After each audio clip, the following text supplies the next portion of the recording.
অতি বামপন্থীদের থেকে সতর্ক থাকুন, কর্মীদের বললেন সেলিম। অতি বামপন্থীদের থেকে সতর্ক থাকার কথা বললেন সিপিএম রাজ্য সম্পাদক মোহাম্মদ সেলিম।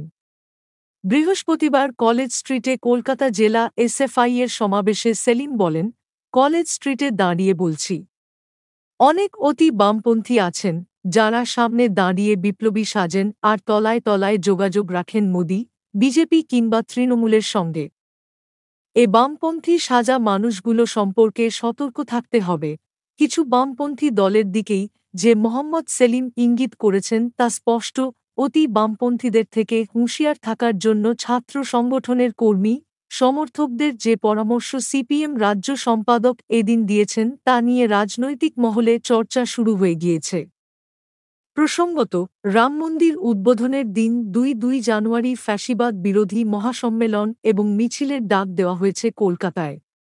আয়োজকদের মধ্যে আরএসপি, সিপিআই, এমএল, এসইউসি র সমস্ত গণসংগঠন যেমন রয়েছে, তেমনি শতাধিক ছোট বড় সংগঠনও আছে। এই ফ্যাসিবাদ বিরোধী মহাসম্মেলনে সিপিএমের কাউকে সেভাবে ডাকা হয়নি। রাজনৈতিক মহলের মতে, অতি বামপন্থী বলতে বামফ্রন্টের বাইরে থাকা কয়েকটি বামপন্থী দলের দিকেই ইঙ্গিত করেছেন সেলিম। এদিন কলেজ স্ট্রিটের সমাবেশ থেকে বিরোধী দলনেতা শুভেন্দু অধিকারীকেও নিশানা করেন সেলিম। মাওবাদী নেতা কিষাণজির সঙ্গে শুভেন্দুর সম্পর্কের কথা উল্লেখ করেন তিনি। এদিকে বৃদ্ধতন্ত্র ছেড়ে তরুণ প্রজন্মকে সামনে রেখেই যে সিপিএম ঘুরে দাঁড়াতে চাইছে তা এদিন ফের স্পষ্ট করে দিয়েছেন তিনি।